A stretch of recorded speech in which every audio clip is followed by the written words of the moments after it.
Hello, everyone. My name is Yusuf Hashim. I'd like to share with you a personal perspective of living life. I hope it will help you to reimagine your own life. You see, life is short, time is very, very precious. Live life, don't just exist. You know, we all have two lives. Your second life will only begin when you realize you have just one life. The life expectancy of Malaysians is only 76 years. Incidentally, that's the same with the Americans. They also live only up to 17 years. 17 years is actually equivalent to 27,740 days. So you need to be very aware of how you are going to spend those 27,740 days. If you group everybody around here into two groups, you can say that one group are employees and the other group are the self-employed. Now, employees spend 42 years of their life at work.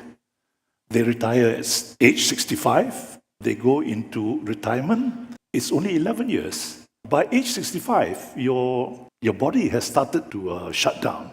So don't wait till 65 before you want to do anything. Start thinking about it well before you're 65.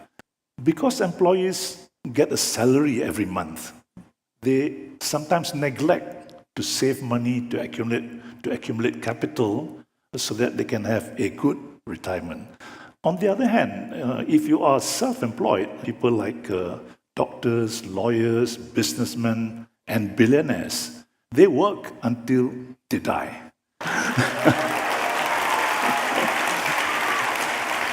Because nobody is there to tell them not to work. They carry on making more and more money that they can never ever spend. What kind of life is that? I'd like to tell those people that your money is not your money until you spend it.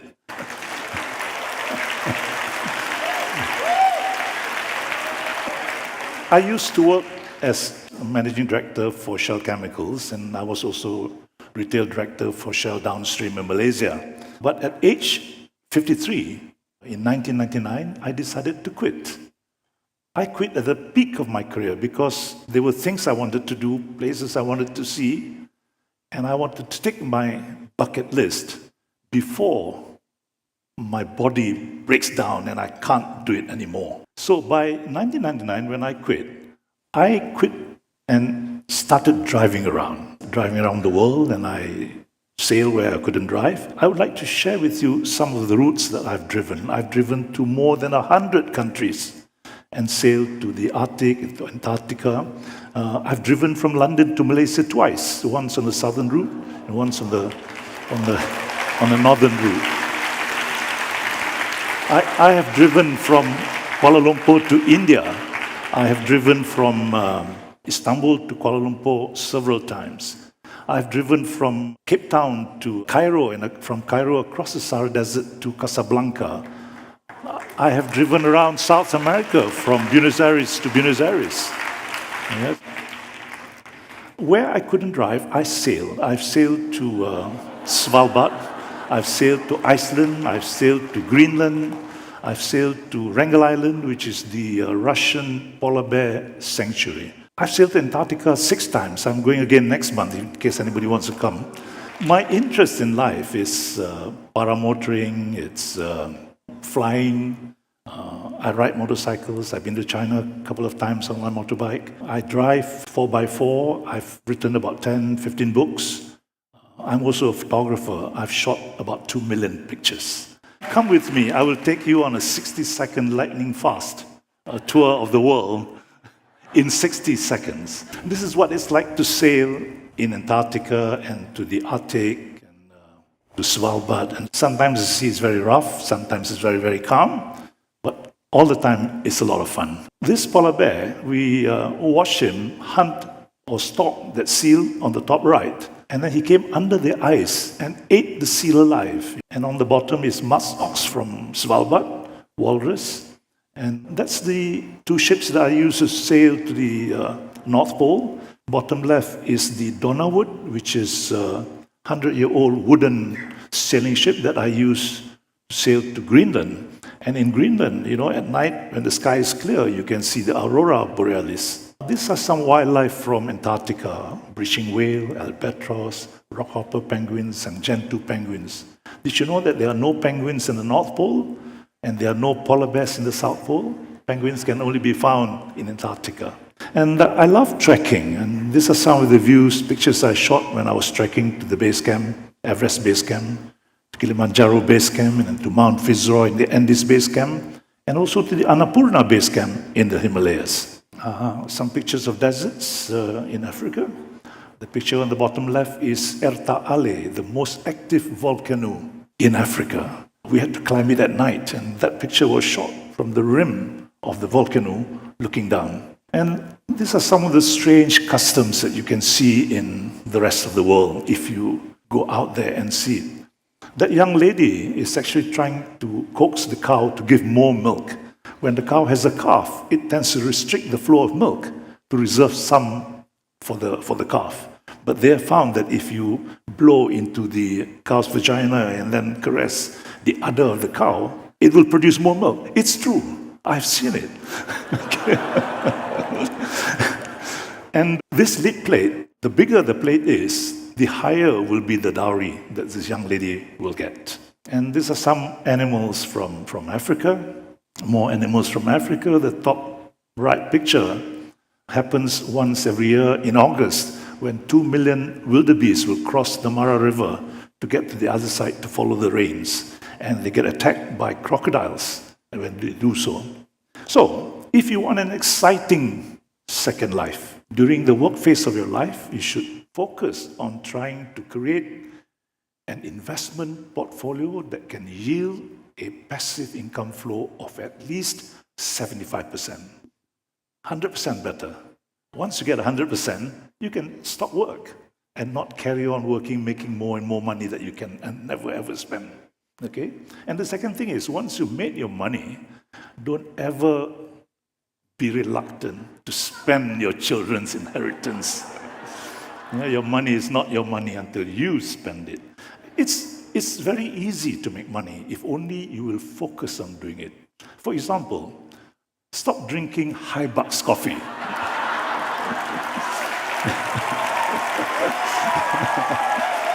If you drink 2 cups of high-bucks coffee a week, you would be spending 1,768 ringgit. Okay? 1,768 ringgit. If you compound it at 20% a year for 30 years, you would get nearly 500,000 ringgit. Yeah, you can do the sums, you'll get that. So the point is, if you divide 419,000 by 104 cups of high-bucks coffee, the present value of that cup of high-bucks coffee that you drink is actually 4,035 ringgit. Yeah. So when you next drink your high-bucks coffee, lick every drop. Okay. In 1999, December of 1999, I quit. At that time, the price of Apple stocks was only 87 cents. If you had used that 1,768,000 ringgit, you could have bought 532 Apple shares. Today, because of stock splits and bonuses and all that, yesterday the Apple price was $175 US. You would have got 59,000 Apple stocks that will be worth yesterday at 50 million ringgit. So, you still want to drink your high-bucks coffee? It's the same if you were to invest that 1,768 ringgit into Amazon shares. Amazon shares in December 1999 when I retired was 83 cents, and you could have got today. Yesterday, the price of Amazon was $131. You would have got 41 million ringgit. Okay? So it's not difficult to make money. You just need to focus. How many of you bought an apartment for 400,000 ringgit 15 years ago? If you had bought a shop house instead of an apartment for 400,000 ringgit, today, that shop house, if it were to be in USJ, for example, would be worth about 6 to 7 million ringgit. And the rental you can get is about 25,000. So why buy your apartment? Rent. I would like to go on from talking about economics to talking about life. In life, you pass through a number of passages corresponding to the decades of your life. I would like to talk to you about the characteristics of each passage or decade of your life so that you are aware of what they are, and when you come across them, you can then know how to handle them. Okay, the first part of your life is your adolescence. During your adolescence, you're under the protection and control of your parents. You have to ask them for permission for everything that you wanted to do. During adolescence, you become aware of the hormonal changes in your body. You become aware of an inner self that wants to do things, but you are being constrained by external constraints.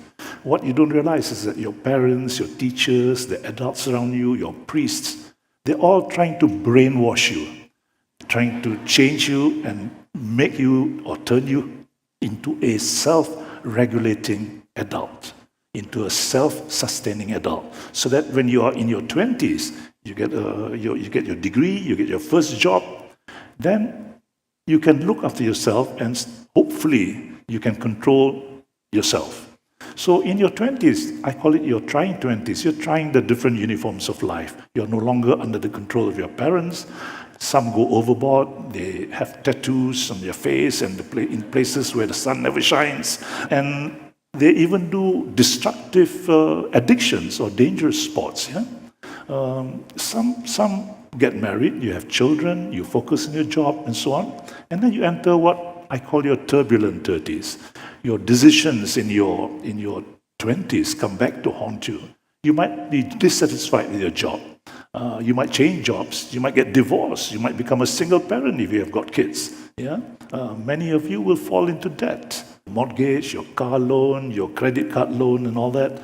And from there you go on into your 40s. I call it the fall-on 40s or the roaring 40s, depending on whether your career is going downhill or going uphill. Women during their 40s experience changes beginning of menopause. Many of them will experience the empty nest syndrome when their children leave the home. Then you come into your resigned 50s or your refreshed 50s. In your 50s, you have peaking hormonal changes in your body. Women who gave up their jobs to become a homemaker suddenly have a self-value crisis. What am I? I've given up my life looking after my kids and now my kids are all gone. Do I have any value? Some become born-again Christians, born-again Muslims. And people who become successful in their jobs, become managing directors and all that, be aware of enmeshment. Enmeshment is when you assume the identity of your job. And when you retire, if you lose your personal identity, then you're in trouble. Then you enter your serene 60s where your testosterone is down, you're at peace with yourself and the world around you. Your mantra become, it is what it is. And then you enter your sage 70s, like my age, where you dispense wisdom like what I'm doing now for free. But the most painful thing about being old is you lose your loved ones. You watch your spouse die before you, sometimes even your children die before you.